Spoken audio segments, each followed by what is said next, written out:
सतावल गहिल बानी न तैहा के रहे बोल हमरा खानी।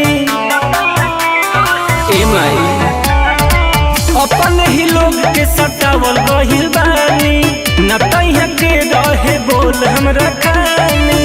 होला का हथियार सब कुछ तोरा ला हम भोर दे ते कहबे तो माई रे रंगदारी कईल छोड़ दे। ते कहबे तो माई रे रंगदारी कईल छोड़ दे।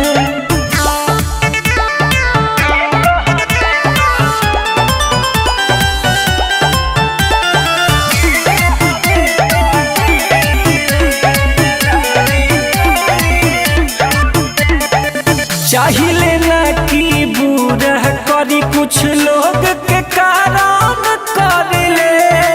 कलम चलावे के उम्र में हम पिस्टल हाथे धर ले। माई हो चाहिए ना कि बुरा करी कुछ लोग के कारण कर ले। कलम चलावे के उम्र में हम पिस्टल हाथे धर ले। ना तब गोली से जहिया बोल देबे तो तोड़ दे। ते कहबे तो माई रे रंगदारी कईल छोड़ दे।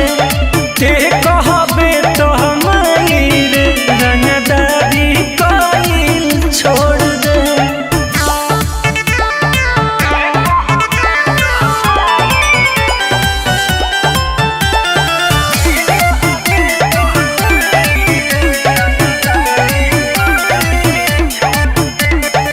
कुनल क्रांति धर्मवीर से ज्यादा रहे के सीधा साधा रे। दुश्मन जब दुश्मनी कैलस तब से